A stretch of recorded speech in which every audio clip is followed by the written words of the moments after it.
Estamos aqui o quê? Para começar a nossa segunda temporada do programa, né? Muito feliz da gente voltar. É um compliance da sociedade. Ele é economista, é também um dos principais especialistas brasileiros em planejamento de cenários, e fundador do Outpod e da startup Outpodia, o professor Honorato. Porque eu acho que o executivo, o CEO, ele tem que ter visão de longo prazo. Que tipo de leitura econômica pode ajudar uma empresa a antecipar movimentos de mercado? Minha mãe sempre falava, anda com gente melhor que você, que o Trump disse que pode invadir a Venezuela, se precisar. Vou falar algo aqui que vai impactar e o pessoal vai ficar chateado. Quem ganha 30 mil por mês é pobre.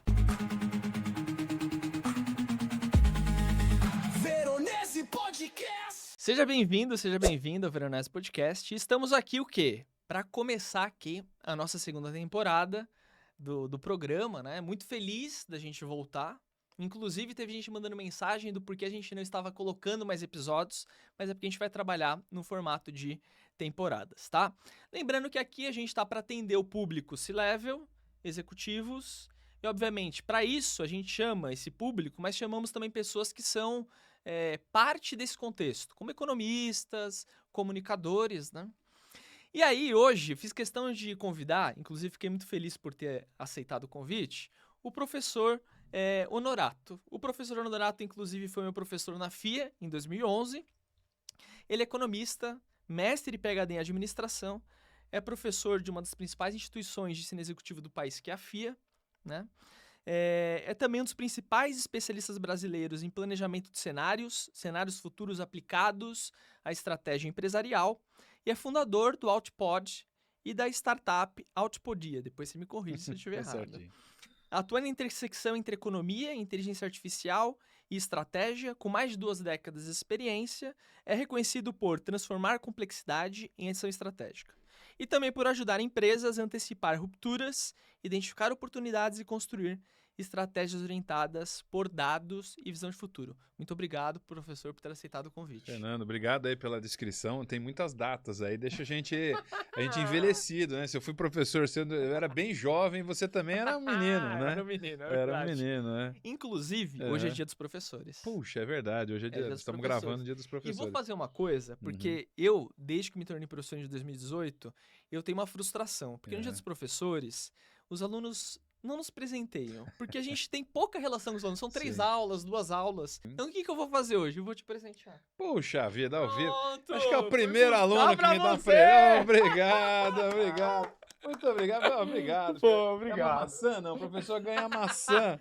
Não é? Graças a Deus não é uma maçã. Que legal. Posso pôr aqui? Não vai, né? Pode. Depois só Olha, faz você falou patrocina a gente. Você falou que o professor tem frustração, eu tenho uma frustração, eu falei, uma só? Boa. O professor tem milhares de frustrações, né? É isso, Mas cara. faz parte, quer dizer, professor é mais até do que, você também é professor, agora colega, é mais do que uma carreira, é quase um karma, né, que você tem que levar durante a vida, e a gente gosta de passar as coisas pra frente. Com Ainda ganha um presente, obrigado, acho que é o primeiro Que presente isso? em 30 anos que eu ganho de professor. Olha viu? só, viu? Então Obrigado, quebrei viu? esse ciclo. Muito tá vendo? obrigado. Que agora muito os obrigado. nossos alunos vejam isso e nos Isso, nos presentem. presentei. Cadê? Tragam coisa pra mim e pro Veronese. Valeu. Ótimo. Cara, como que eu queria começar, né? Uhum. Eu quero começar trazendo um pouco num conceito que eu aprendi com meu pai, né? Uhum. Meu pai, até o final da década de 90, ele trabalhou na Sadia. Uhum. Ele veio da roça, uma pessoa muito simples, né? Ele me dizia, inclusive, que nos finais de semana ele assistia 3 vezes o mesmo filme de cinema, porque ele se escondia, assistia de novo pra passar o tempo. Naquela época podia, né? Você entrava no Naquela cinema e ficava época podia. assistindo 3, 4 filmes. Exatamente. E aí, mas tem uma coisa, tem um hábito que ele tinha que me chama muita atenção, porque ele conseguiu ascender na carreira. Uhum. Que todo dia de manhã ele lia jornal, cara. Olha que show. Todos os dias de manhã, eu lembro eu lá, criança, eu olhava ele lá com o jornal. Aquele estilamaço de jornal, né? E aí eu fico pensando, cara, a importância da visão econômica, macroeconômica, geopolítica, para você ter uma visão estratégica como um cara de negócio. Por isso que eu já trago aqui uma pergunta, tá? Então, com base aí na sua formação, tanto de economia quanto em negócio, como você acha que a lente econômica muda a forma de enxergar o mundo dos negócios, cara? Pô, muito legal. Você comentou do seu pai, né? Eu tinha um tio meu que era romeno, ele veio, meu padrinho, ele veio da Romênia ali no final da Segunda Guerra Mundial e ele fugiu para lá, para cá. Eu nunca contava muitas histórias, já faleceu quase com 100 anos. Mas uma coisa muito interessante é que é a mesma lembrança que eu tenho dele ler jornal. Olha E só. era curioso que ele falava com sotaque, né? Então ele encontrava comigo e falava, Carlos, como estão as coisas? Ele perguntava quando estava fazendo economia, né? Uhum. E o que era mais interessante é porque ele já sabia tudo. Na verdade, ele perguntava como quem não sabia, sabe aquela coisa que faz desentendido? Aham. Mas o que está acontecendo? Ele já sabia tudo, né? E aí o que eu percebo, quer dizer, hoje a gente já não tem muito mais jornal, né? O que ficou muito triste é que você vai nas bancas de jornal, antes você vendia jornal para ler, hoje é para pet. Já viu? Os Uhum. pets, os jornais estão Uhum. sendo vendidos para pet. Mas eu acho que o interesse econômico, né, e o gostar da economia, as pessoas acabam aprendendo. A gente vê que muita gente gosta de economia, adora economia. Eu mesmo Uhum. fiz faculdade de economia, sofri para me formar em economia, porque eu vejo que tem muita coisa na faculdade de economia hoje, ainda hoje, que ou está desatualizada, ou tem uma visão um tanto quanto complexa, mas o fato é que cada vez mais a gente se interessa pela economia, e eu acho que a economia é a forma de dar o olhar macro para Uhum. o ambiente. Você falou de estratégia, né, de olhar a estratégia de empresa. Quer dizer, quando você olha para a economia, talvez a economia no ambiente macro seja a única coisa que seja mais ou menos palpável. Porque economia é uma ciência humana, né? E o pessoal acha que é exata, porque tem muito cálculo, muita matemática e tal. Mas o fato é que ela dá uma sensação de entendimento do contexto. Então, deveria ser uma das matérias que todo mundo deveria aprender na escola, né? Seja para finanças pessoais, para economia, porque ela dá o ar da amplitude do ambiente, do cenário, do que está acontecendo. E aí você só consegue montar um negócio, administrar um negócio, se você tiver essa visão, né? E aí não necessariamente você precisa estudar isso formalmente, né? Mas uma leitura, acompanhar material, acompanhar notícias, acompanhar podcasts, te dá uma perspectiva de olhar pro macro. E esse olhar pro macro é que te ajuda a administrar. Muito bom. Sabe que eu acho que também, eh, eu empreendo já faz eu comecei a empresa em 2013, já faz bastante tempo, né. Uhum. Até ela de fato emplacar de alguma forma, demorou muitos anos. Uhum. Inclusive na entrevista de segunda-feira, eu comentei, cara, demorou 9 anos pra gente Uhum. ter um faturamento de 1 milhão. Uhum. 9 anos, cara. Uhum. Então foram muitos altos e baixos. E depois de faturar 1 milhão, também teve altos e baixos, né. Sim. Então assim, o que eu vejo, que você quando empreende, ou você no nível quando você tá querendo se relacionar com o C-level, algumas das conversas de corredores é sobre economia, né. Uhum. Então não é só no fato de você tomar uma decisão no dia a dia, mas é também pra você se relacionar. Uhum. Faz sentido, cara? Sim, de você ter assunto, né? De você Exato. entender, porque também a gente tem um ambiente hoje, quer dizer, a diferença da época do seu pai, do meu tio, né, para o que a gente está vivendo hoje, é que há um excesso de informação, né? E se a gente observar também, há informação enviesada. Né? Se você pegar hoje, por exemplo, o pessoal do mercado financeiro, o pessoal ligado a certos setores da economia, tem uma visão de economia que é uma visão até às vezes meio obtusa, né? Meio quadrada, meio assim, pouco crítica. Uhum, Né? uhum. E o que acontece? Se você tiver uma fluidez na capacidade de entender economia, discutir, e até entender um pouco fora dessas grandes línguas, né? Dessas grandes, não línguas, dessas grandes linhas que o pessoal segue, quer dizer, todo mundo diz, ó, tem que melhorar o déficit público do governo, tem que cortar gastos, né? A gente ouve falar tem que baixar o juro, tudo isso é ouvido todo dia. Só que você tem que entender o porquê o juro tá do jeito que tá, porque a economia Uhum. cresce ou não cresce do jeito que a gente está vivendo. Então, o grande desafio da economia é você justamente ter esse olhar e essa capacidade de ter repertório, né? E não é só um repertório para você fazer amizade, para você circular, mas é um repertório para você ter capacidade de avaliar. Você trabalha muito com gestão de projetos, né? Quer dizer, um projeto pode ser viável num ambiente econômico positivo, ele pode ser inviável em outra situação. Uhum. Então, a capacidade da gente ler o ambiente é fundamental para justamente ter essa decisão bem tomada, né? Eu costumo dizer que ser estratégico é ter capacidade de tomar decisão. E olhar para a economia, ter essa leitura econômica vai te melhorar a capacidade de decidir, né? E de interagir com os outros. Apesar que tem muita gente que não está querendo ouvir, né? O grande desafio do diálogo é que ele precisa ser de dois. Às vezes você fala e o outro não quer ouvir, e vice-versa, né? Cara, isso faz total sentido. Hum. Tem aqui no que eu pensei em conversar contigo, tem um ponto importante, que é assim, você acha que faz sentido, por exemplo, as empresas passarem por algum processo, inclusive de alfabetização Uhum. econômica? Sabe? Porque a gente sabe que o C-level e os gestores executivos, quando eles sabem de economia, pode ajudar na tomada de decisão. Mas eu acho que quando a gente tenta disseminar esse conhecimento para outros níveis, de alguma Uhum, forma, do ponto de vista organizacional, pode ser até, eu vejo como até uma oportunidade de ter um diferencial competitivo como uhum. empresa. Faz sentido algum processo de alfabetização das empresas a respeito de economia, cara? Olha, eu acho que todo mundo tem que conhecer um pouco de economia até para poder viver melhor, né? Então, eu acho que eu não diria exatamente alfabetizar, mas eu diria que as pessoas têm que ter acesso, entender economia, como teria que ser alfabetizado em português também, saber escrever Hum, bem e tudo mais. O que eu penso do que você disse aí que é interessante, que eu acho que também a gente tem que segmentar grupos, né? Então você pega, por exemplo, uma mega corporação, você tem o CEO lá, que ele provavelmente tem informação que vem da matriz lá na Alemanha, nos Estados Unidos, no Japão, onde quer que seja a matriz, né? Ele tem um corpo ali de advogados, um corpo de economistas, um departamento econômico, às vezes tem uma uhum, consultoria, se essa empresa não está ligada ao mercado, ela tem mercado financeiro, ela tem uma consultoria que fornece relatórios. Então, esse C-Level tem uma característica. Se você pega um cara, que nem você falou, do empreendedor, que está batalhando 9, 10 anos para fazer a empresa faturar o seu primeiro milhão, ele não tem tempo para ficar olhando economia, concorda comigo? uhum. Para ser alfabetizado em economia, precisa vender. Só vender precisa entregar. Concorda comigo? Sendo bem Aham, prático. aham. Então, eu acabo olhando que a alfabetização econômica acaba vindo no seu dia a dia. Hum. Você talvez, não sei, ter uma formação talvez técnica de uma área mais de engenharia, dessa área de projetos, você teve que se alfabetizar financeiramente na raça. Teve que entender valuation, teve que entender métrica de finanças, está dando resultado ou não, tudo mais. Então, eu não seria tão assim, eu diria, pegar na mão para explicar como funciona a economia. Eu acho que tem que deixar rolar. E tem que olhar dependendo do nível, porque vamos pegar também numa empresa. De repente você está numa empresa em que a pessoa é alfabetizada em economia e ela olha, não tem poder nenhum de decisão. Uhum, Aquilo não tem a ver com o dia a dia dela, uhum. ela não tem nenhum poder de influência sobre a organização, sobre o gerente, sobre o diretor. Então também acaba gerando uma certa Tem frustração, razão, né? tem O que eu razão. acho que é a principal alfabetização é você ter a noção de que isso é importante, Uhum. né? Quer dizer, hoje em dia a gente não precisa mais levar as pessoas, até é curioso porque eu trabalhei com o programa de alfabetização da doutora Ruth Cardoso lá em 1998, assim.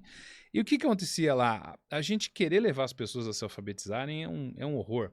Na verdade, elas têm que ver a necessidade daquilo. Observar que, pô, eu sabendo ler, eu vou pegar um ônibus, eu vou comprar um produto do jeito que eu quero, eu vou entender o que estão me dando para ler, um contrato. Na economia é mais ou menos a mesma coisa, entendeu? Quer dizer, você começar a entender economia, você não vai ser mais enganado com o COI aí, com esses últimos derivativos financeiros que torraram o investimento das pessoas. Você vai saber onde colocar seu dinheiro, porque se você perder dinheiro e foi você que colocou, pelo menos você perdeu, foi você que foi a besta. O Uhum. problema é quando você perde dinheiro, porque os outros mandaram você pôr dinheiro no lugar errado. Então, eu acho que o processo de alfabetização é um processo de interesse, de busca de conhecimento e de que aquilo é importante para você fazer o que você quer fazer na Uma vida. ação individual, de fato. Eu acho que não é de todo ruim que a empresa ou as pessoas que trabalham criem um ambiente aberto a isso, entendeu? Então pode abrir um grupo de discussão, pode ter Legal. algumas aulas pontuais, você pode Disponibilizar algum curso de fundamentos. curso, material, assinatura a informativos, a newsletters, essas coisas. Eu acho que isso seria legal. Mas tem que empurrar um pouco a necessidade para que as pessoas tenham a iniciativa também de buscar o conhecimento, né? Faz muito sentido, faz É. muito sentido. Que legal.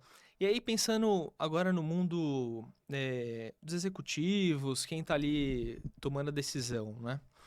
Tem algum tipo de caixa de ferramentas, do ponto de vista de conceito econômico, que todo CEO ou gestor precisa dominar, cara? Olha, eu acho que ele tem que dominar um pouco. Eu trabalho muito com cenários, né? Tá, E tá. procurando olhar cenários alternativos. Porque eu acho que o executivo, o CEO, ele tem que ter visão de longo prazo, né? E não é uma visão de longo prazo delirante, mas ele tem que olhar e falar, ó, daqui a 2, 3, 5 anos, onde que eu vou estar? Onde que a empresa que eu estou vai estar? Onde que a tecnologia que eu vendo vai estar? Né? E agora está cada vez mais difícil você ter Então, uma isso que eu ia ideia. até falar pra você. O ciclo tá mais curto por causa da IA, por Eu exemplo, acho que cara. está diário já, É muito né? É muito rápido. rápido e assim a própria demanda, né? Eu estava lendo, a gente está gravando hoje dia 15, né? Eu tava vendo que acabaram de anunciar lá que o Trump disse que pode invadir a Venezuela, se precisar. Quer dizer, é um negócio que as narrativas e os acontecimentos são diários, são horários, né? Mas o que eu trabalho muito, e eu gosto muito, que eu defendo e sou, assim, eu diria um divulgador dessa técnica, é trabalhar com o cenário planning que a gente fala. O que é cenário planning? É você criar cenários alternativos. E o mais curioso é que quem começou a trabalhar com isso foi o pessoal da Shell nos anos 70. Pra você ter uma ideia, os caras descobriram, eles anteciparam a crise do petróleo, que não é pouca coisa. Porra. Entendeu? Que foi só o que quebrou metade do mundo, inclusive o Brasil, eles conseguiram antecipar. Com qual ideia? De você olhar os futuros alternativos. Quer dizer, se a gente caminhar para este futuro, para este ou para este, o que vai acontecer? Né? Então, é você ter um treinamento de estar sempre olhando para frente, no sentido de olhar quais são as possibilidades que eu tenho, sem colocar probabilidade, porque a probabilidade ela distorce, né? Se você tem um evento muito provável, você corre para aquilo. Tem até o economista, o Taleb, que é famoso lá, ele é economista, né? Ele é famoso do cisne negro, porque você fica só olhando para a curva normal e esquece de olhar o que pode acontecer nas pontas. Então, o que eu vejo, assim, o CEO, o gerente, o diretor, ele tem que estar... ele tem que se antecipar, isso tem que estar antigamente era o config.sys, lembra desse arquivo? Não é do seu tempo DOS. Config.sys, não é assim, então você já é mais... O config.sys tinha um autoexec.bat, que era 2 arquivos do DOS, lá em 1900 e bolinha, quando eu comecei a trabalhar com informática. E aí o config é o arquivo de configuração da sua cabeça. Quer dizer, você tem que ter uma visão de que você tem futuros alternativos cada vez mais rápidos, né? E o problema hoje a gente brinca, né? O diretor, ele fica numa empresa, o presidente, ele fica 5 anos no máximo. Entendeu? E ele tem uma visão e uma missão muito objetiva. Então ele acaba também não se preparando e não olhando de uma forma diferente para esses 3 cenários, né? Ou para os cenários alternativos. E às vezes tem um problema também de uma certa arrogância, porque às vezes ele vem de uma trajetória que já deu certo 1, deu certo 2, deu certo 3, e aí ele não vai por aquilo que é o mundo que está acontecendo, as possibilidades, ele vai por aquilo que ele acredita. E aí é um grande risco de errar. Né? Eu costumo comparar com essas pessoas hoje, quanta quantidade de gente que tem morrido ou perdido a vida, ficado doente, machucado, com essa coisa do radical, né? De fazer... Tenho visto também. Não é? É uma coisa que ou tem mais divulgação, e a gente vai ficando mais velho, né? Eu que sou jovem há mais tempo, eu já estou evitando até subir escada rápido. Você imagina pular de paraquedas, né? E aí você fala assim, esse pessoal perdeu a noção do risco, né? Ou minimizou o risco a tal ponto de não levar em consideração o quão arriscado aquilo é. Então, essa gestão do risco, esse olhar cuidadoso, né? Essa atenção estratégica é fundamental. E às vezes o CEO também tem um problema, né? Ele acaba não fazendo o papel de CEO, ele faz o papel de gerente, né? Aí o gerente faz o papel do analista, quer dizer, você é obrigado a ir pro dia a dia. Operacional. Exatamente. E aí você perde essa visão estratégica, essa capacidade de olhar para frente. Não, interessante, até porque você falando de mandatos, né? O cara assume um mandato de 5 anos. Às vezes não, né? Inclusive os bônus estão amarrados a isso, exatamente, os incentivos. Exato. E esses incentivos são o quê? São durante 5 anos. E aí depois... e você falou uma coisa importante, como que você muda comportamento? Isso tem prêmio Nobel de economia, né? Você muda comportamento mudando incentivo. É mais importante você mudar o incentivo do que qualquer outra coisa. Você falou de alfabetizar, né? Se você tem um incentivo para a pessoa aprender alguma coisa, ela vai aprender. Né? Você pega, por exemplo, porque tem tanta gente aprendendo a fazer videozinho no TikTok, no Instagram. Por quê? Porque o cara tem um incentivo de aparecer, né, ter likes e se bobear, monetizar alguma coisa. Então, o incentivo molda o comportamento humano. Já está declarado. Isso não adianta fazer um discurso que você tem que se alfabetizar em economia, porque é fundamental para a sua vida. Fala, mais um professor chato falando. Agora, se eu falar, você vai ganhar 10% a mais no final do mês, opa, vamos estudar isso aí, vamos entender. Até porque tem o conceito de... Eu tava lendo, assim, a respeito, antes de te entrevistar, ali algumas coisas, a economia mais tradicional e a economia comportamental, né? Tem muita relação com o que você tá falando. Interessante, Honorato, que a SMR, a empresa que eu conduzo, que eu tô à frente, a gente tem um dos serviços que é a gestão de mudanças organizacionais, que é a relação direta ao comportamento. Sim. E a gente vê, dando match com o que você falou, que quando a gente faz ações de comunicação, faz trabalhos de força de coalizão entre os pares para tentar engajar a galera, é uma coisa, mas quando a gente pluga o incentivo, Uhum. aí as coisas realmente tendem a mudar. Exatamente. Ó, eu trabalho muito também com B2B, aquela coisa. Se você quer que o cara venda mais, você vai ter que pagar a comissão atrelada ao que você quer que ele venda. Né? Hoje, a gente trabalha muito hoje, quer dizer, a ideia do que a empresa tem que vender faturamento, porque ela precisa pagar as contas, e precisa ter lucro. Quanto maior a lucratividade, melhor.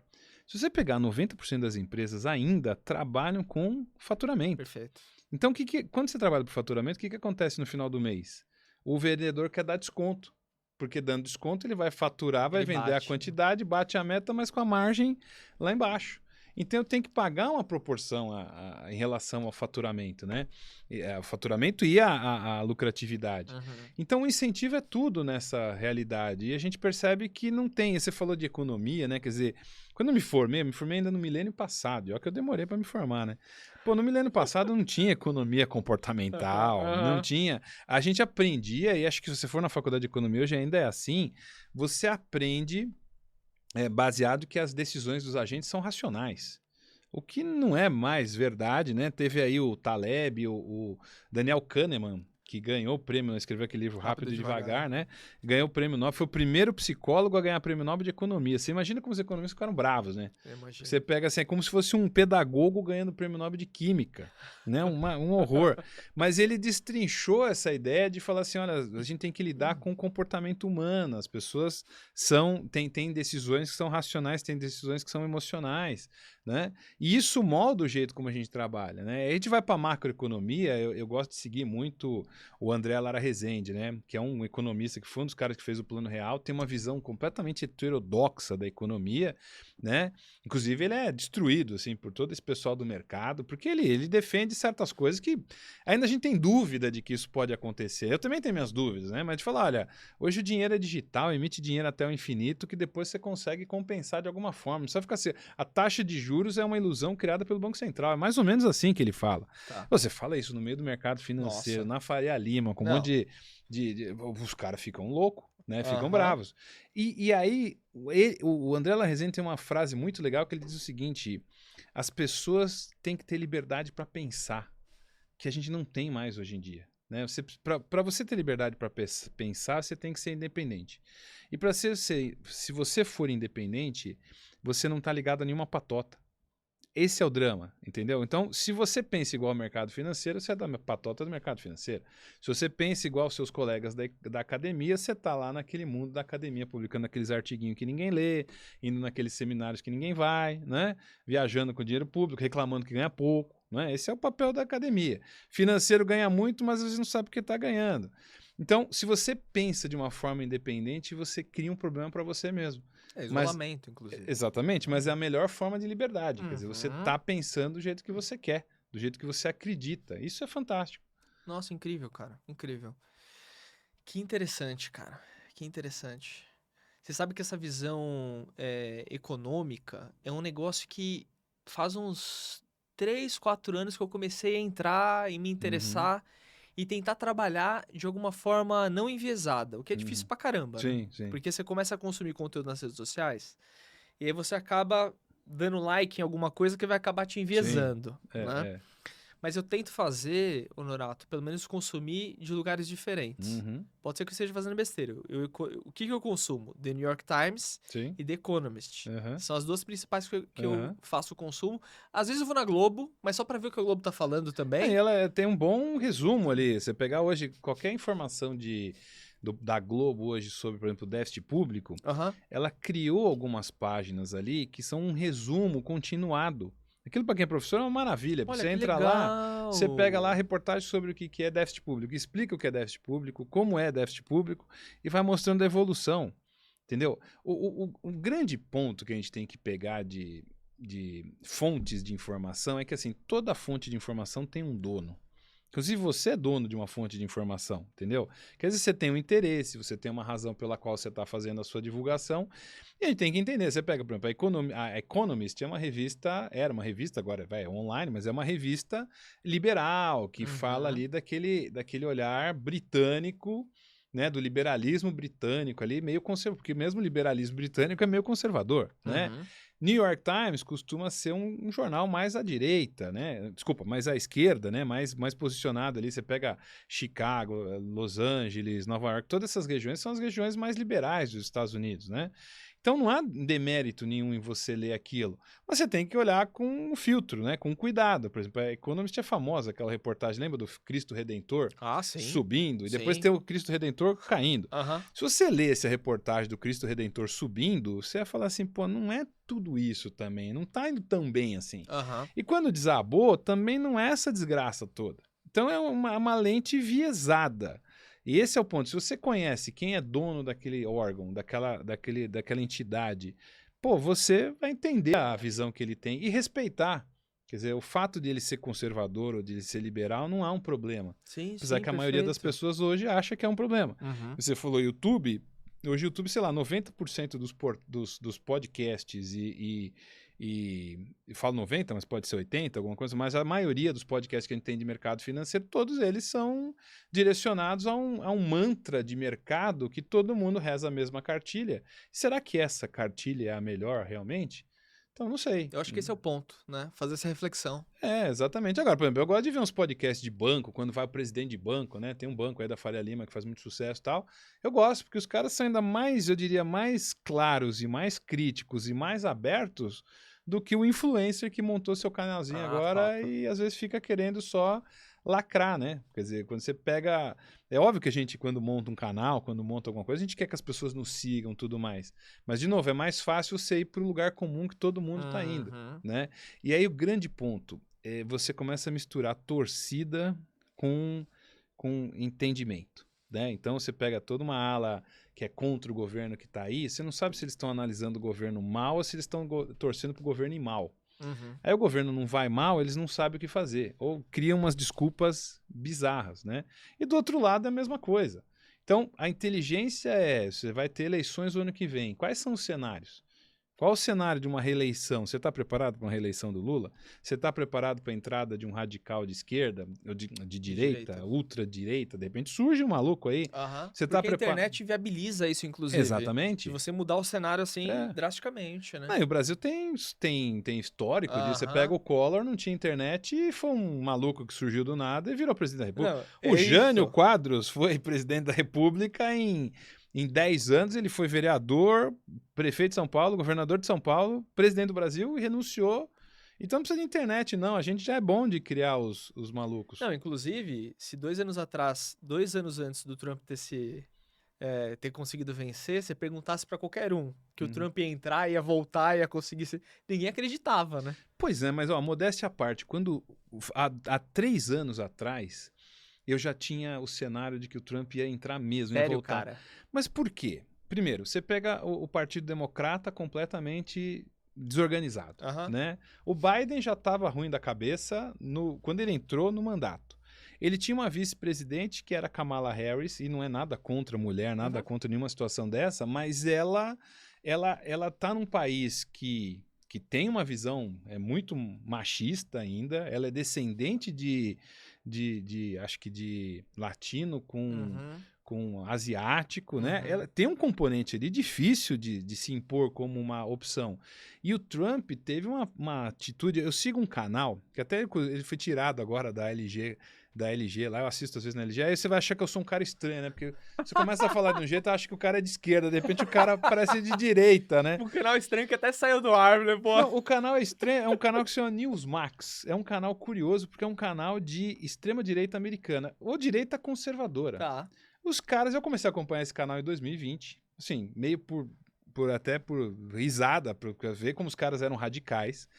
E assim, é tão radical que eles chegaram a vender o urso do Trump por R$19,90. Tinha um Trump Bear, É que é um sério. urso com abotoadura, com a gravata até o meio das pernas, Meu né, com o Deus. topete.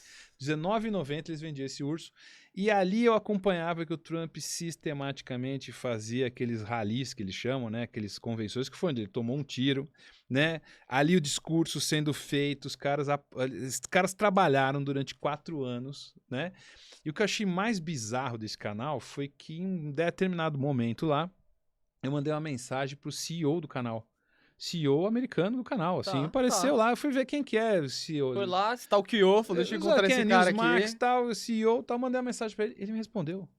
Isso é Ele, massa, hein, não, cara? aí Isso eu é falei, eu massa, não sei cara. se foi ele, eu não sei se foi a assessora, mas o cara, e eu tava mandando a mensagem do interior de Minas Gerais, então você imagina o mapa de Não. calor das pessoas que assistem o canal, aí tem um cara no sul de Minas que me mandou uma mensagem e eles responderam. Aí você fala, tem alguma diferença, tá vendo? Tem alguma diferença estratégica, né? E aí, quando o Trump, lá para 2022, 2023, já estava meio claro de que os democratas não tinham essa capacidade de operar e o Trump já estava. Que ia ganhar ou não, também não é que a gente tinha certeza disso, mas que você já começava a vislumbrar uma possível vitória dele, e sim, né? Eu acho que é mais bizarro o Brasil, né? Você olhar, sei lá, quantos anos atrás, 8 anos atrás, o Lula Uhum, na cadeia, uhum. você nunca imaginava que que ele seria presidente de novo. É verdade. Por isso que para 2026 também não pode fazer cenário sem Bolsonaro. Porque tá preso, mas o Brasil é o único É lugar que o verdade, passado cara. muda, É verdade. não é? É verdade. Genial. Então, tem que fazer. E tentar manter essa independência, essa frieza é importante. Porque você vai tomar decisão, você não é político, você tem o seu negócio aí que fatura. Aham, aham. Você tem que ser mais inteligente do que ser político, É verdade. né? Sabe que, cara, isso é super interessante. Um pouco antes da gente começar aqui, ali nos É. bastidores, eu tava falando de uma empresa, que é um grupo de empresas do agronegócio, que fatura lá Uhum. mais de 15 bi por ano. E aí, quando em uma das conversas a gente perguntou pros CEOs, porque ela é comandada por dois, né? Empresa familiar é meio bizarra, né? Tem dois Sim, CEOs, sim. dois CFOs, É, é. anyway, né? Mas perguntamos da economia. Cara, você acha que eu tô preocupado com a economia? Uhum. O cara é focado em fazer negócio, fazer dinheiro, É. cara. Então tem muito disso também, né, cara? Você como empresário, é importante olhar a economia, mas dependendo do nicho que você tá, você vai fazer dinheiro estando um ou estando outro, Sim. né? Assim, eu até concordaria antes mais com isso. Aham. Mas o que que acontece, né? Eu acho que o problema, às vezes, de empresas familiares ou empresas bem-sucedidas, e quem sou eu para dar palpite para uma empresa de 15 bilhão, né? Então, isso é um grande problema também. Esse é um grande problema. Mas a grande vantagem de eu dar palpite para uma empresa de 15 bilhões é que eu não tenho 15 bilhões para perder. Aham, Entendeu? aham. Então, meu compromisso com a verdade, por ser professor, por ter uma certa independência, eu azar o seu. O Se você interessante seria se o cara ouvisse você, né? Agora Por estar pensa de o fora. seguinte, não sei quando você conversou com eles, mas muito provavelmente eles perderam muito dinheiro com o Trump entrando Com e certeza. fazendo tarifaço. Faz uns 2 anos. Então é assim, essa coisa de que o mundo vai continuar consumindo soja até o infinito, vai. Só que a China, não sei se você sabia, a China tem uma ilha que chama. É aquela ilhona no mapa. Agora não sei se é Refei. É uma ilha muito grande, é uma bola. Sabe no mapa da China, quando você vê, tem uma bola. Aham. Eu li uma reportagem que fiquei chocado. Aquela ilha é um lugar que você não precisa de visto para entrar. Ela é um centro de pesquisas e é um dos lugares que pesquisa soja, variações de soja para cultivo no futuro. Assim, é uma ilha tropical, é um negócio diferente ali e tal. Eu tive uma vez em Moçambique, lá, 2001 e 2008 eu tive em Moçambique. A África, toda a parte central ali da África, principalmente aquela parte central da África do Sul ali, quando eu falo África do Sul, é a parte do Equador para baixo, tem as savanas. Aquilo tem um clima, savana é cerrado, é a mesma coisa que o Brasil, né? Tem problema ali de irrigação, tem muito problema de populações, outra realidade diferente do Brasil. Mas está no metade do caminho para a China, e se você montar ali um esquema de produção de soja, você consegue exportar para a China com muita facilidade. Então, essa certa soberba de alguns setores, de alguns segmentos, não, que independente da economia, eu me seguro aqui. Se segura enquanto você tiver cliente, enquanto você tiver produto. Se você não tiver cliente, você não tiver produto, você está morto. Eu fiz um cenário outro dia para uma empresa farmacêutica para 2026. Os cenários são todos maravilhosos. Qual que é o grande risco da empresa? Não ter como atender tudo que vem. Entendeu? Porque não adianta você vender só. Se você não tiver produto lá para vender. Então, assim, funciona, mas muita gente vive naquela lógica. Ah, o que me trouxe até aqui é o que mais vai me levar lá para frente. Olha só, isso é muito legal escutar. Por quê? Porque a gente, não só nesse caso, mas no caso de outras empresas familiares, a gente viveu situações de soberba como Uhum, essa. Olha, a gente tá vendo um cenário aqui, para a condução desse projeto, porque a gente olha para projeto, né? Sim. Pô, a gente fatura aqui bilhões, você acha que... Então a gente já viveu essa situação e Uhum. parece ser... Quando eu escutava que existia esse tipo de posicionamento, fala, não, e tem, hein, cara. Tem Esses muito, tem caras que têm muito. grana... E a arrogância, tem o extremo do outro lado, é o excesso de humildade, Uhum. né? Que é aquela coisa que o brasileiro... que é quase o complexo de inferioridade, né? Quer dizer, você baixa a cabeça, não vou conseguir, não dá pra fazer, tudo mais. Excesso de humildade você corrige. O cara melhora de vida, compra melhor, rapidinho ele fica soberbo. Agora, se você é soberbo, pra você ter humildade de novo, é só tomando uma pancada É verdade. gigantesca. E olhe lá, né? Eu tava lendo e assistindo lá algumas coisas da história do Olacir de Moraes, que foi o rei da soja. Lembra do Olacir de Moraes? Eu vou falar desse. Sim, Ele esse foi o nome rei não me é da estranho. soja nos anos 90. E ele foi um dos caras fantásticos, porque ele é um dos responsáveis por levar a soja para o interior do Brasil. Ele bancou projetos junto com a Embrapa para levar a soja para o Centro-Oeste. E o que levou ele a quebrar? Foi de começar a entrar no ramo de concessões ferroviárias, e ele entrava na malha ferroviária e o governo era responsável por criar as conexões. Como tudo no Brasil, quando você confia no governo, o que acontece com o governo? Ele não faz o que tinha que fazer. E aí, por conta desses desarranjos aí, ele acabou falindo. Então, ele era o rei da soja, só o rei da soja, bilionário, né? Ficou pelo caminho. Então, essa soberba de que nós não vamos perder, em algum momento você pode perder. Não é que é uma torcida, é que o mundo muda, a realidade muda, né? Você pega a inteligência artificial, eu tava brincando outro dia lá com o Grok, que faz uns videozinhos e tudo mais. Comecei a olhar para aquilo e falei, pô, o cara que é produtor de conteúdo, o cara que faz script, o cara que faz... vai ficar morto daqui a meses, daqui a semanas, né? Nós também, né? Tava conversando com um amigo meu da prefeitura, não, porque o chat GPT já está fazendo aqui as petições, já faz... Falei, ótimo, se você continuar assim, você não vai precisar mais ir na Câmara, você não vai precisar mais de você, o seu cargo vai ser extinto. Então, não existe nada eterno, ainda mais nos dias de hoje. É verdade. Acabou. É verdade. Eu Acabou. concordo contigo. Concordo contigo. Quero fazer um comentário aqui. Você viu que teve uma entrevista que a Virgínia Uhum, falou que fatura 1 bi por ano? uhum. 1 bi por ano. E aí eu tava vendo uma matéria há pouco tempo, antes de vir aqui conversar contigo, de que ela tinha em torno de 120 mil reclamações no Reclame Aqui. Uhum. E é o que você falou, às vezes o vender, você tem uma boca de canhão, que às vezes você, cara, você vende. Sim. Mas pra você conseguir ter operação pra sustentar aquilo, é Uhum. outra coisa, né? Exatamente. É outro contexto, né? E eu acho que essa coisa da influência, né? Quer dizer, nós estamos aqui num ambiente online, eu também tenho minha atividade online e tudo mais. A gente vive uma certa ditadura, que não é ditadura, é o monopólio das Big Seven agora, né? Que os caras estão falando. Magnificent Seven, né? Que são as 7 magníficas, que são Facebook, Alphabet, Google, tal, mais Aham. Nvidia, esse pessoal todo. E é interessante porque a gente trabalha de graça para eles, né? Porque Sim, você nós somos o obrigar. produto, Nós, né? nós, nós temos que fazer por conteúdo, nós temos que Aham. publicar, nós temos que pagar, nós temos que correr atrás. Aí você chega no final, vê lá, ninguém curtiu, ninguém veio, ninguém seguiu, ninguém assistiu, né? Tá todo mundo trabalhando de graça para esses caras. E o que me choca é que, assim, os parâmetros de conteúdo são muito fluidos e, pior do que fluidos, né? Eles são tendenciosos. Então, por exemplo, outro dia eu fui publicar um negócio lá. Minha publicação você não pode publicar isso porque isso aqui está em desacordo com a legislação dos Estados Unidos, que você está fazendo apologia política, Pô, eu sou professor de economia, se eu não falar de política em algum momento, né? Se eu não falar do Trump, se eu não falar a palavra Trump, eu não consigo falar de economia hoje em dia, né? E aí você entra no YouTube ou entra no Instagram e você vê um monte de vídeo de IA com personagens históricos lá, não vou citar os nomes, mas Sim. brigando, né, luta livre entre o Stalin e o Trump, uns negócios assim que você fala bizarros e você fala assim, pô, mas o meu comentário sobre o Trump eu não posso fazer, só que todas essas loucuras podem acontecer lá dentro. Então, nós vivemos num ambiente em que a rede social, né, o jeito como a gente tá dentro de um compliance deles, não é um compliance da sociedade, né? Então você tem figuras como essa Virgínia que conseguem faturar bilhões, que você não sabe a troco de quê, né? Porque não me parece só seguidores, talvez seja você esteja com uma vontade com ela, né?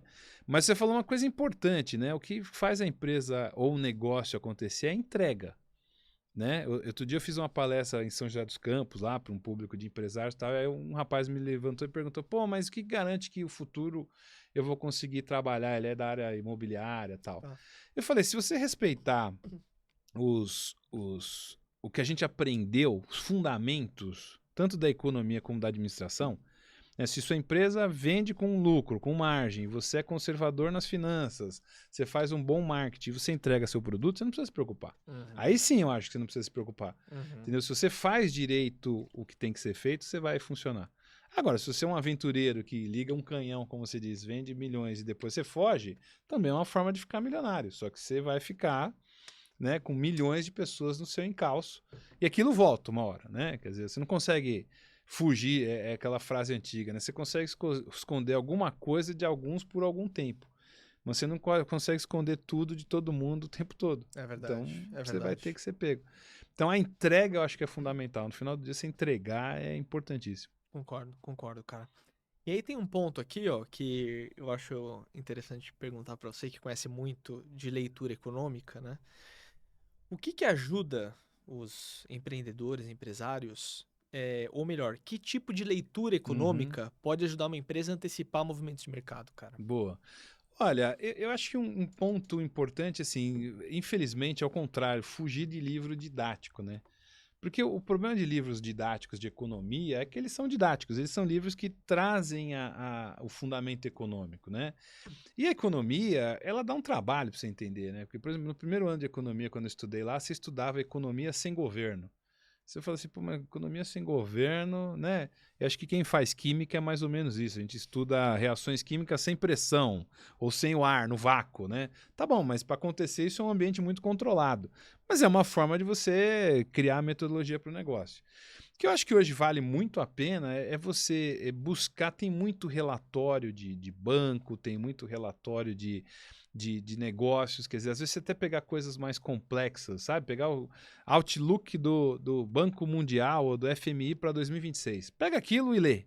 Lê o original em inglês, você vai ter dificuldade, pesquisa alguns termos, você pode usar a inteligência artificial para isso, joga lá, fala, me traduz aqui o que isso aqui está dizendo, né? Mas não toma aquilo como verdade, usa aquilo como referência.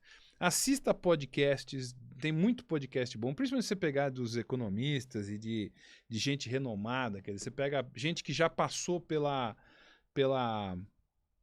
posição, né? Então você pega, eu citei o André Lara Rezende. Pô, André Lara Rezende, Edmar Baixa, Pércio Arida, foram os caras que fizeram o Plano Real. Eles estiveram lá. Você pode concordar ou não com o que eles falam hoje, mas são pessoas que sabem o que estão falando, né? Você pega, por exemplo, o presidente de banco, presidente do Bradesco, do Itaú, do BTG, né? O presidente do BTG é uma pessoa que teve uma trajetória, eu diria, explosiva de investidor, de empreendedor. Assista lá a Semana BTG, ou a Semana Bradesco, ali tem um seminário muito bom, que você não precisa ler tudo aquilo, assista, né? E vá procurar os nomes, os autores que são referência, no sentido assim, curiosidade, entra lá, Prêmio Nobel, tem a lista de todos os prêmios Nobel, tem um paper, o Prêmio Nobel é obrigado a escrever um paper e é obrigado a fazer uma palestra. Sério, eu não sabia. Ele tem... Obrigado é modo de dizer, né? Quer dizer, Faz parte do ciclo, do rito ali. Isso, exatamente. No dia, eu não sei se é no dia que ele recebe o prêmio, eu não lembro. Tem uma lecture que eles chamam. Então tem ali, vai ter o PowerPoint do cara, que normalmente é muito chato, né? Porque os caras às vezes fazem uns PowerPoint ali com times romano, não tem nada, fantástico.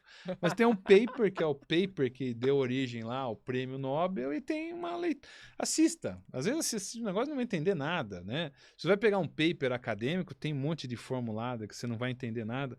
Mas eu acho que vale a pena, às vezes, você beber na fonte original, né? Você vai lá, bebe, aí você não entende, volta um pouco atrás, entenda a origem daquele pessoal, quer dizer, quem é formado em certas escolas, quer dizer, você pega hoje quem é formado em economia na Unicamp, a Unicamp é uma escola que tem uma tradição de ser mais à esquerda. Se você vai identificar que o pensamento de muita gente que é citada lá e que trabalha lá é mais à esquerda. Respeita isso, se você não concorda, né? A USP hoje está mais para o centro-direita, também vale a pena dar uma olhada, né? Então, olhe essas pessoas diferentes, olhe quem foi lá presidente do BNDES, presidente do Banco Central, né? Quem já atuou, né? Um Henrique Meirelles, que é uma pessoa, a gente até fez uma mediação com ele Ah, lá eu vi. Na na FIA, não FIA, foi? foi bem Aham. legal. E são pessoas que passaram por lá, né? É o cara que estava lá quando teve a crise econômica de 2007, né? É próprio o Campos Neto, que hoje está no Nubank, ele, cara, estava lá quando teve a pandemia. Então são experiências que uma figura como essa, você pode concordar ou não, mas ele sabe o que está falando, nem que seja ferro e fogo, né? Talvez ele não fosse preparado para aquilo, mas ele passou por aquilo. Então acho que vale muito a pena. A vantagem desse ambiente que a gente tem de gente falando é isso, é assistir, sabe? Eu assisto muito podcast, assim, com essas figuras mais notáveis, assim, e é legal, ele sempre tem uma dica, fala uma coisa, você não precisa concordar, mas é segui-los, né? E você trouxe um negócio importante. E aí, pra quem tá ouvindo a gente, o que eu acho que o professor tá querendo trazer também é: tome cuidado. A Uhum, gente tem que tentar seguir um ninho de curadoria, né? Quem são as pessoas que têm realmente fundamentos por detrás? E questões, por exemplo, tem influenciador que só quer lacrar, de fato. uhum, Tem um monte de canal de é, influenciador, fica é, falando de fundos imobiliários, e tudo é, bem. Só que tem que tomar cuidado. Ver se o cara tem base acadêmica. A gente uhum, nunca pode ignorar a trajetória que o indivíduo teve, né, cara? uhum, Não, o cara apareceu ali, estudou bastante, tá falando, beleza. Mas cuidado, vê se o cara tem lastro, né? uhum. Isso que é super importante, né, professor? Eu percebo assim, quanto mais a pessoa tem lastro, menos... Tem até um discurso, agora não me lembro quem fez, mas tem um discurso de um cara em Harvard. Acho que ele é prefeito, ele era prefeito de alguma cidade ali do Illinois, ali perto de Chicago. Depois vale a pena procurar. Ele diz o seguinte: quanto mais cruel, quanto mais rígida, quanto mais quadrada, mais dura for a pessoa, menos conhecimento e inteligência, ele fala nesses termos, Tá, ela tem. olha só. Entendeu? Então, quando você pega esses influencers ou essas pessoas que são extremamente rudes, né, que não dão margem a uma discussão, né? Eu tenho feito debates assim com pessoas que eu não concordaria normalmente, entendeu? Às vezes tem pessoas, eu sou uma pessoa estranha, assim, eu não sou de uma linha ou de outra, eu tenho uma visão mais complexa, entendeu? Mas o ponto é assim, eu fico surpreso com pessoas que eu discordo totalmente, que têm uma habilidade de ser, primeiro serem gentis no trato e de entenderem a minha posição e eu entender a posição delas. Então, eu posso não concordar em nada com o que aquela pessoa pensa, mas de repente, pela forma como ela conduz, ela me cria uma simpatia para eu prestar atenção e entender o que ela Olha está que falando. interessante, cara. Então, quanto mais radical, quanto mais duro, quanto mais esses podcasts forem, eu diria, rígidos, porque você é um esquerdista, Uhum. você é um direitista, você já elimina aí, né? Porque você começa a lidar com gente que é radical, e o radical tende a ser burro no final do dia, ele só pensa naquilo. E esse que vai se dar mal lá na frente, porque se ele é radical de um jeito e lá na frente mudar, ele fica pelo caminho. Você pega todas essas pessoas que foram absolutamente radicais nos últimos tempos, seja de esquerda, seja de direita. Em geral, se deram mal, né? Ou estão presas aí, ou passam maus momentos aí por conta dessas tentativas de golpe, que dizem que é golpe, não é? E do outro extremo, gente que também acha que tinha que fazer uma revolução, também ficaram pelo caminho. Uhum. Então, talvez você ter uma inteligência da sobrevivência, de entender a coisa, é muito mais importante do que você optar por uma posição e ser radical naquilo, né? Inclusive, tinha uma pergunta que tem muita relação com isso. Que são quais são na sua opinião, os principais vieses cognitivos que podem distorcer a visão de um executivo sobre um cenário econômico? Uhum. Que tem relação com isso direta, né? É boa pergunta essa daí. Quer dizer, o problema tem alguns vieses que acho que são dele, né? Então, é o que a gente costuma brincar, né? Que se a pessoa teve uma trajetória de sucesso, né? Ele entrou na faculdade aos 17, se formou aos 21, foi paraninfo da turma, arrumou o melhor estágio, melhor emprego, virou diretor, às vezes com a ajuda da família, virou presidente de uma empresa, não sei o que lá, o cara casou bem, tem 2 filhos, não perdeu ninguém da família, 35 anos nessa trajetória, pode se preparar que a partir dali vai ser só terror, né? Porque alguém vai falecer da família, vai ter algum problema, alguma coisa vai parar de dar certo. Então, ele tá muito mal acostumado, né? São 35 anos de sucesso. Ele deve ter um viés cognitivo de que o mundo nasceu para ele, né? Pô, que porrada, hein? Não tinha pensado nisso. Pois é, então o cara... Caramba. Porque assim, a vida, teoricamente, você vai ter zicas durante a sua vida. Você vai ter uma decepção amorosa, você vai ter um problema de emprego, alguém vai te mandar embora injustamente, ou você vai quebrar uma empresa. Se nada disso te aconteceu, nos próximos anos tende a acontecer, por probabilidade, não é torcida. Entendeu? Se você não perdeu ninguém até os 35 anos de vida, seus avós, seus pais vão ter uma idade, É o ciclo da vida. me parece, né, que vai acontecer. Eu Ou acho que sim. a alternativa é você morrer. Que Antes também não é, disso. parece uma boa notícia. Não é boa. Então, exatamente. Então eu conheço pessoas que passaram por isso. O cara passou um tempão sem ter nada, quando sério, veio cara. tudo de uma vez, né? Caramba, cara. Então, esse é um viés cognitivo. Quer dizer, o que te trouxe até aqui não necessariamente é, né? Tem muito, eu acredito muito que... Você já viu um livro que chama Outliers? Já ouviu falar do Malcolm Gladwell? Sim. O que é interessante que ele fala é o seguinte, não basta só você ter sucesso pessoal, você ser bom. Você também tem que se encontrar num momento em que as coisas convirjam para aquilo, né? Ele dá o exemplo, por exemplo, do Bill Gates, que o Bill Gates ele começou a acessar computador, não sei se você sabe dessa história, ele morava em Seattle. Seattle é uma cidade... Ainda é longe, é fria, não tem... É bonitinha lá, eu nunca fui, mas dizem que é bonita e tal. Mas não é Nova York, né? Então, ele estava em Seattle, em 60 e pouco, 69, chegou um computador na associação, sei lá, de cristão, lá, associação de pais e mestres da escola, e ninguém sabia mexer no computador. E o Bill Gates, a partir lá de 15, 16 anos, começou a ficar 24 horas por dia num computador. Qual a chance que uma criança tinha nos anos 60 de ter um computador à sua disposição? Isso levou ele num contexto de criar uma situação em que ele se tornou fundador na Microsoft. E hoje, provavelmente, ele seria mais um, né?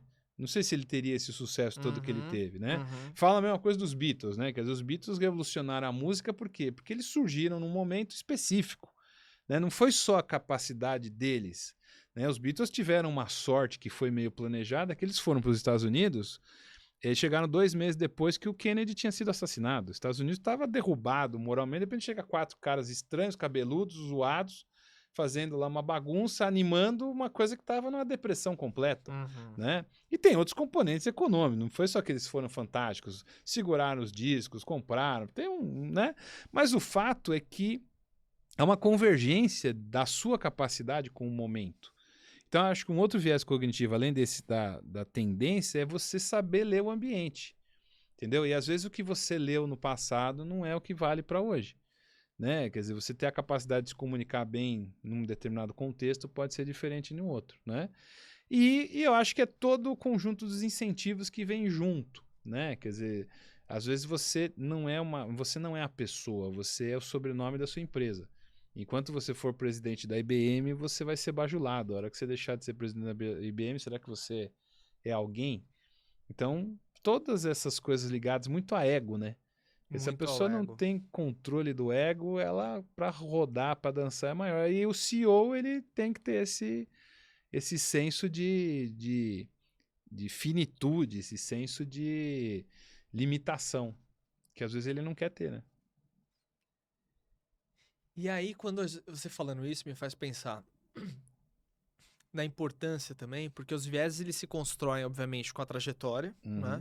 E com o meio que você vive, com as pessoas que você interage no dia a dia, o que você consome. E eu vejo como um negócio difícil pra caramba, hein? Pra você conseguir tentar ter menos viés pra tomar uma decisão. Talvez cercando de pessoas diferentes. Eu me lembro que em 2011, tava saindo da graduação e entrando na pós-graduação, 2010. Fiz um curso de ISO 20000, Kobitiaicho, parte de gestão, né, de tecnologia. E o cara me falou um negócio tão interessante que eu me lembro até hoje, cara. Ele falou assim, uma empresa com governança é uma empresa na qual você não coloca familiares ali no comitê ou no conselho, porque a tendência é que as pessoas concordem umas com as outras. Ou discordem, Ou discordem pancadaria totalmente. totalmente. Então, é importante que você tenha pessoas diferentes Uhum. para conseguir oxigenar o ambiente. Então, talvez um caminho seja esse, né, Sim. professor? Você ter contato com pessoas. E eu vejo, inclusive, nos últimos 5, 10 anos, o aparecimento mais frequente de empresas implantando conselhos. Uhum. E aí, uma das entrevistadas que veio aqui na primeira temporada foi a Viviane Martins. Ela foi ex-CEO da Falcone e hoje ela está no conselho da Axê e da Copel. E aí, eu vejo a importância hoje do conselho tentando trazer algo diferente, inclusive, do que o C-Level pensa. Uhum. Então, essa interação entre C-Level, que às vezes os caras se juntam, né? Então, tem o CEO, tem o COO, tem o CFO, e a galera é muito próxima, geralmente até por indicação. E aí vem o conselho para tentar dar essa oxigenada. Então, talvez seja um dos caminhos para tentar resolver essa questão de vieses, né, cara? Olha, é muito difícil isso que tá. Você trouxe muita coisa complexa. Assim, eu tenho uma certa má vontade com um monte de coisa. Assim, Cara. má vontade com. Má vontade não significa que eu discorde, tá? Mas às vezes eu tenho má vontade desde SG, conselho, compliance, tem um monte de coisa aí que. Quando eu tô numa empresa, eu tô trabalhando para alguém, eu obedeço sem nenhum problema. Claro. Mas eu, no meu ponto de vista, às vezes eu sou muito crítico a isso. Porque você pega uma situação, né? Quer dizer, você hoje tem uma. Nas empresas, em geral, você cria um clima ali dependendo do nível, né? Se sai o CEO, você cria uma briga interna para quem vai assumir, né? Isso, às vezes, é destruidor de carreira e é destruidor de empresa. E a empresa familiar, às vezes, é caótica, mas aquele caos mantém ela de pé, né? Então, eu não diria que a gente tem uma fórmula pronta. E conselho também é um negócio complicado, né? Porque você tem conselheiro profissional e tem conselheiro que recebe, né? Hoje a maior parte dos conselheiros recebem. Uhum. Então eu também fico na dúvida, será que esse cara tá dando essa opinião porque ele realmente acha que tem que mudar ou ele tá dando essa opinião porque ele quer manter a boquinha dele de receber a remuneração que ele tem? Ele sabe que quem colocou ele tem ego, ele não vai dar de Exato, ele frente. participa de 15 conselhos, ele faz uma boa grana sem precisar participar muito, não tem responsabilidade e fica aquela confraria de amigos. Né? Quer dizer, todo mundo se encontra em todos os conselhos de todas as empresas e todo mundo que comanda as empresas são a mesma coisa, né? Então, eu sou meio reticente a esse tipo de coisa, porque eu acho que, no fundo, as pessoas se fecham nas panelas, se fecham nas indicações e ficam entre eles. Né? Esse papo que a gente tem hoje, temos uma dificuldade muito grande de achar bons profissionais, mas você está procurando o lugar certo? Uhum. Se você está colocando só no Gup as suas indicações, você faz um negócio de inteligência artificial e aí o seu candidato faz inteligência artificial, ninguém contrata ninguém. Ninguém contrata ninguém, porque é óbvio, você está procurando um lugar errado, você manda o cara colocar o título de leitor na preenchimento do currículo, por que você não convida ele para uma entrevista? Precisamos de pessoas diferentes. Você contrata tudo igual? É sempre igual, tem que ser das mesmas escolas, tem que ter inglês fluente mesmo sem usar, tem que ter COBIT nível X, PMI nível 200. E aí? Porque a pessoa tem que ter uma atividade... Até o voluntariado tem que ser mais ou menos parecido. Aí você fala, você está contratando iguais, né? Respondendo a sua pergunta inicial, acho que o primeiro ponto é a gente tem que... A diversidade é fundamental. Não é essa diversidade que se fala. Diversidade é ter capacidade de formar times complexos. E a gente não tem isso. Meu orientador, que já faleceu, ele dizia o seguinte, a gente tem uma péssima mania de querer contratar gente diferente e contrata sempre o igual. Porque a gente olha no outro, a gente quer se ver no outro, né? A gente quer contratar um igual a gente não quer contratar alguém que vai nos contrariar, né? E outra coisa que eu acho relevante, que é cada vez mais difícil, isso não é tão difícil, depois o mais difícil eu falo depois, mas uma coisa é você andar com gente melhor que você. Uhum. O que eu quero dizer gente melhor com você? É você tentar circular, minha mãe sempre falava, anda com gente melhor que você, gente que está estudando em outras fronteiras, gente que veio do exterior, gente que teve outras vivências. O melhor que você não significa que é mais rico ou que estudou mais, mas é diferente e que vai te agregar algumas coisas, né? Legal.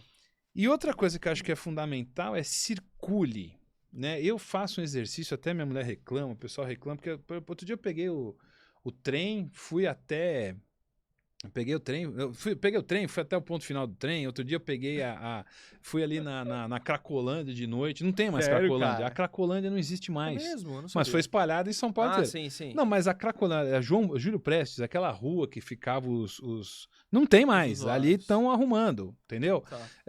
Eu fui outro dia falar, fazer um comercial, pode fazer um comercial gratuito aqui? Não. Pode, Eu fui no Busca Busca. Já ouviu falar Busca Busca? Busca Busca é um negócio que tem lá no Brás. Falei, vou lá, não fazia tempo que eu não ia no Brás. Falei, vou lá, eu quero ver. É do Xing Ling? Isso, Ah! eu tirei uma foto com o japonês de É papel. mesmo? Pô, fantástico, japonês, não chinês. Fantástico o negócio. Aí você fala assim, se você conversar com 70% dos alunos da FIA, eles não têm ideia do que seja. Eu imagino. Se você conversar com 70% das secretárias, das pessoas que estão em volta, elas sabem o que é. Aquilo é ponto de venda, é produto barato. Tem uma estratégia genial ali. Era um shopping meio abandonado que o cara fez, montou um negócio meio estranho e que funciona muito bem. Entendeu? Como mercadão de varejão. Porque aí você fala assim, não, só compro minhas coisas pela internet. Não, mas tem uma parte da população muito grande que compra as coisas pessoalmente. Entendeu? Que o cara vai de busão no Brás para encher o ônibus de coisas para levar para o interior, né? Então, um grande problema que a gente tem é que a gente acha que a nossa realidade é a realidade padrão. Né? Quem está no centro expandido de São Paulo, acho que o mundo funciona aqui, na Berrine, na Faria Lima, Paulista, tal. Existe vida inteligente fora daqui. Tá, depois eu vou até fazer um comentário a respeito disso. Pois é, então essa capacidade de você entrar num trem, olhar as pessoas do trem, porque o trem, eu andei de trem nos anos 80, que o trem nos anos 80 era um negócio raiz, né? Era fantástico o trem nos anos 80, procura as imagens aí no YouTube. Você anda no trem hoje, nosso trem é nível internacional, tem suas dificuldades, é difícil, mas você quase anda a cidade inteira de trem, de metrô, e ônibus, bom, o ônibus funciona. Óbvio, horário de pico, essas coisas são ruins, Claro, né? claro. Uma vez ou outra na vida você pegar o trem no horário de pico, até para ver o que o povo sofre, é interessante. Mas isso te dá uma noção de que você não está sozinho no mundo e não é só você e o seu grupo que funciona, né? Você pega a gente voltando à economia, porque tem que cortar o déficit público, porque Bolsa Família é uma desgraça. Tá, tem uma parte da população muito grande que é óbvio, ela não vive de Bolsa Família, mas aquilo é parte da composição da renda. O cara entrega as coisas no Mercado Livre, tem o Bolsa Família, faz uns negócios na Shopee, vende prato e chapeado e no final do ano vende panetone ou vende ovo de Páscoa na Páscoa. E aí essa composição toda, o cara consegue ter alguma... Sobrevive.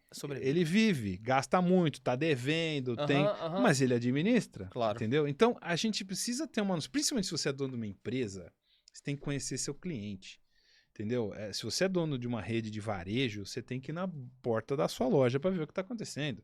Se você é dono de um hospital, você tem que ir na emergência, disfarçado, para ver se estão atendendo as pessoas direito, entendeu? Se você é CEO de um banco, você tem que ir no caixa, tem que ler lá no Reclame Aqui o que os caras estão falando do seu banco. Entendeu? E aí é meio cômodo ter um grupo que é o filtro, né? Porque você encarar o seu cliente reclamando de você não é fácil, não. Né? Precisa ter coragem. Né? Então, essa diversificação de opiniões, você pega um cara, acho que é Eduardo Stumberg, alguma coisa assim, que é o presidente do Fundo Verde, né? Um dos maiores fundos aí. O que ele falava, né? Tem um artigo dele, tem um livro muito bom que eu recomendo pro pessoal aí que chama que é Bilhões e Lágrimas, é da Consuelo Diegues. Ela escreveu vários artigos na Piauí.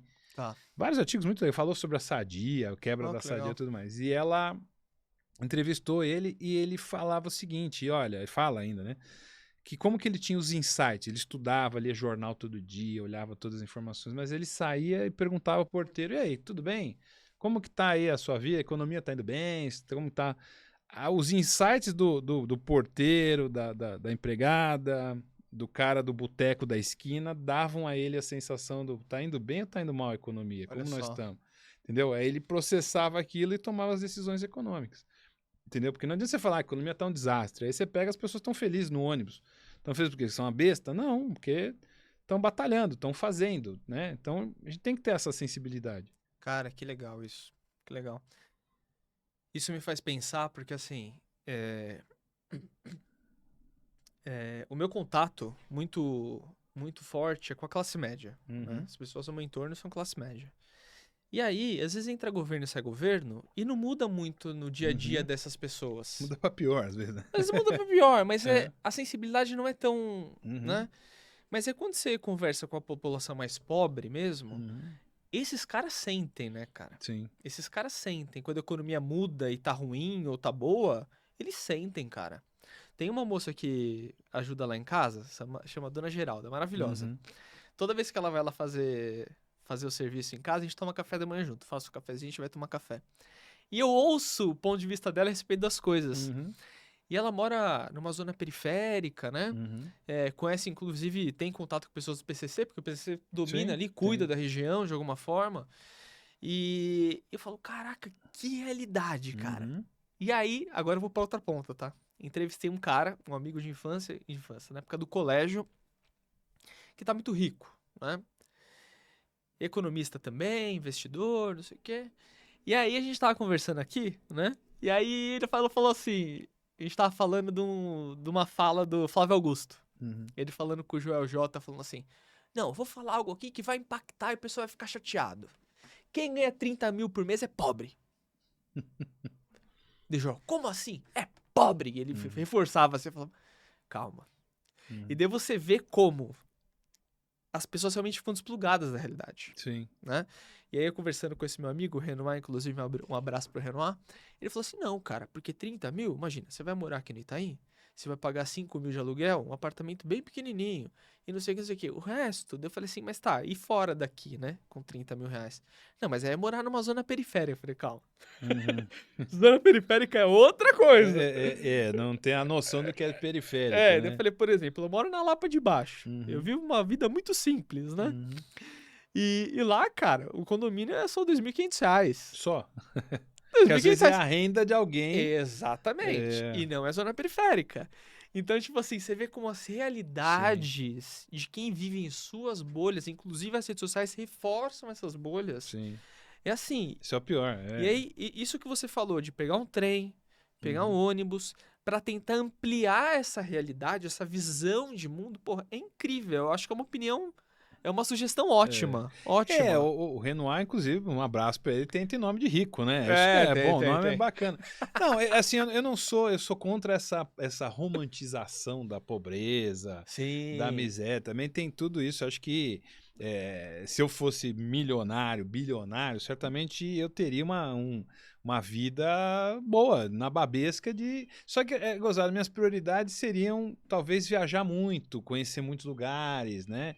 E eu sempre dei muito valor a essa coisa de conhecer a realidade. Quer dizer, mesmo em lugares que eu viajei muito, quer dizer, como eu disse, eu fui para o Timor-Leste lá, quando eu trabalhei com a doutora Ruth Cardoso, fui para a Austrália, fui para Nova York, fui para um monte de lugar. Mas eu sempre gostei de ver a realidade da vida, o que não significa que não seria muito legal você estar num daqueles prédios da Quinta Avenida, num jantar finíssimo, elegante, entendeu? De $5.000 com a nata do... Mas, de qualquer forma, não é de todo ruim você se disfarçar, vai, se você é muito rico ou famoso, e pegar um trem para ir até o fim ali, até o Bronx. Vai lá e pega o trem em Nova York para ver o que tem, porque situações difíceis tem em todo lugar do mundo, Claro, né? claro. Então não é uma romantização da pobreza, mas é justamente você ter uma consciência mais ampla de onde você vive. Eu acho que isso melhora a sua vida, porque o cara também que vive numa bolha, ele tá num carro blindado 24 horas por dia, ele acha que precisa estar armado, ele é inseguro completo, ele não confia em ninguém, não confia em nada, vive uma vida de temor, de pânico, né? Eu, por exemplo, ainda moro numa casa de rua, que às vezes você fala, você mora numa... Como você mora numa casa? São Paulo. São Paulo, né? E na minha porta bate, tem uma moça, uma senhora que mora na rua lá, que é ruim da cabeça e tal, bate na minha porta para pedir um cobertor, uma comida, eu dou de vez em quando. Tem o carroceiro que me conhece pelo nome, pergunta por mim, eu separo coisa para ele. Tem outro dia eu esqueci o portão aberto, o dono da lanchonete veio dizer para mim que o portão estava aberto. Eu converso com o segurança do prédio chique do meu lado, que é blindado, tudo blindado. E o segurança foi jogador de futebol do Corinthians e quebrou a perna na época da democracia corintiana.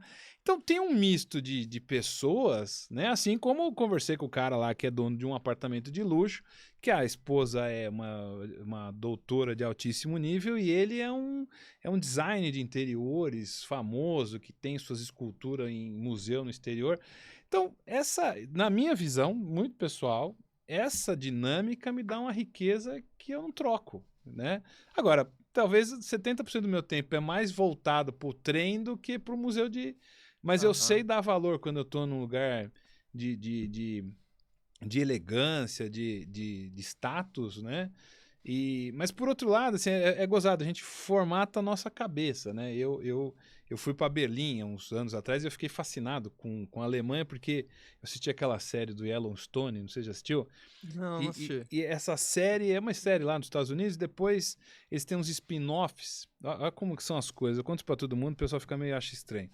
O spin-off deles essa série é Yellowstone, depois eles fizeram 1883 e 1923. Esse 1883 se passa no Velho Oeste. E aí começou a aparecer um monte de alemão naquele Velho Oeste. Eu falei, mas o que tem alemão no Velho Oeste americano, né? E eu sempre gostei de Bang Bang italiano. Ó, vai juntando os pedaços aí, né? Nos Bang Bang italiana sempre apareceu muito alemão. Eu falei, mas que desgraça de alemão. Eu fui estudar e descobri que a maior imigração de alemães no século XIX foi para os Estados Unidos. Uau! Teve mais de 10 milhões de imigrantes alemães. Aí você entende por que os Estados Unidos têm um hambúrguer como comida, hot dog, né? Tem um monte de gente que é descendente alemão, e antes da Primeira Guerra Mundial chegou a ter um plebiscito, uma ideia de votação de tornar o alemão a língua oficial dos Estados Unidos. Que isso, cara? É um negócio que eu fiquei chocado quando eu fui estudar. Por quê? Porque eu fui fazendo conexões bizarras, né, de uma série que me conecta com os Bang Bang italiana, com uns negócios assim. E aí essa capacidade de fazer essa conexão vem de você ter alguma vivência. Claro. Conversar com gente diferente, ter contato com gente diferente. Que infelizmente hoje, com as redes sociais, cada vez menos, porque você vai ficando no gueto. Né? Aí você fala com alguém, né? Você chega pra alguém e fala, peguei um trem e fui até o ponto final. O cara olha pra você como se você fosse um ET. Você tá louco? Trem aonde? Na Suécia? Não, foi trem aqui mesmo. Já peguei trem na Suécia também, mas aqui no Brasil eu peguei trem. Então, esse é o desafio que a gente tem para conhecer as coisas, para conhecer o ambiente. E, de novo, a gente tá falando de estratégia, de CEO. Se você quer ser um cara mais antenado, principalmente se você vende produto popular ou se você vende volume, você tem que ter alguma forma de chegar a essas informações. Não é que todo dia você tem que pegar trem. Não, lógico. Mas você tem que diversificar a sua cabeça, entendeu? Não, acho que é o ponto de ampliar a realidade, Exatamente. né? Ampliar a realidade. Cara, que dica boa, hein? É. Que dica boa. Professor, cara, então pra gente seguir pros finais, né? Eu gostaria muito que você contasse para a audiência um pouco sobre serviços que você presta, onde as pessoas podem te encontrar. Boa. Que eu acho que esse é um momento importante. Obrigado. Falar para a audiência, né? Por favor. Pô, muito bem. Bom, eu tenho um site meu, Honorato X, tudo eu coloquei um X no final, não é por causa do Eike Batista e também não é por causa do Elon Musk, mas ajuda. Lembrei na hora do Elon. Antes era o Eike Batista que foi, mas é Honoratox, né? Parece nome de desinfetante, de limpador de para-brisa. Mas não vai ter outro. Oi? Não vai ter outro. Não, acho que não tem. E é fácil de decorar. Então, honoratox.com, vocês vão me encontrar lá. Tem um canal no YouTube, Carlos Honoratox também, que é para diferenciar. E eu tenho a minha empresa, né? Como a gente está conversando, o Outpod. E o Outpod IA é IA de inteligência artificial. Tá. Né? O Outpod é uma... Entendi. O finalzinho do IA. Isso, é. Você viu que o marketing não foi tão bom porque não ficou claro, né? Não, você podia colocar ponto. Outpod.ia. Pode ser. Vai boa. Ficar legal. Boa, obrigado. Já vou seguir, já dou uma comissão. Ótimo. Exatamente. Então, meu trabalho é muito de consultoria de estratégia. Sempre foi um negócio meio pontual, não teve esse volume, né, de trabalho, assim, no sentido, a gente sempre foi muito É interessante que o pessoal para consultoria de projetos provavelmente procura bastante. Por consultoria de estratégia ninguém quer, né? O pessoal parece que tem medo de mudar a estratégia, de bater a estratégia. Mas é muito vinculado à implementação, precificação. E o IA é porque agora, com a inteligência artificial, a gente tem dado eu fiz um trabalho aí de cenários para algumas empresas. Assim, o que a gente conseguiu fazer em 2 meses de profundidade, eu precisaria de 6, 8 com uma equipe de 10 pessoas. Olha só. Então, a gente está usando a inteligência artificial não como um gerador de... Não é a parte tecnológica propriamente dito, mas é a aplicação muito direcionada a isso. Então, a gente tem trabalhado muito com cenários nesse sentido. E somos professores, né? E a gente é professor é o ser do to be, né? Então, a gente não está. A gente é professor, gosta do negócio. E, enfim, fazemos aí análise. Ano que vem tem bastante coisa para falar de cenários, né? Com certeza. Então, com certeza. Procura lá, o Honoratox dá margem para tudo. Vocês vão encontrar todo o resto lá dentro. Que legal, que legal. Muito obrigado, professor. Muito obrigado, cara. Eu que agradeço. Parabéns, viu? Obrigado pela Obrigado. oportunidade. E vocês podem me encontrar também no @Veronese1, em qualquer rede. Tem lá alguma coisa que eu publico e deixo vocês atualizados a respeito de gestão e negócios. E aqui também, todas as terças-feiras, a gente solta episódio na parte da manhã e toda semana a gente está aqui para conversar com vocês sobre algo que pode mudar a vida de vocês. Então, vejo vocês quando? No próximo episódio. Obrigado. Veronese Podcast.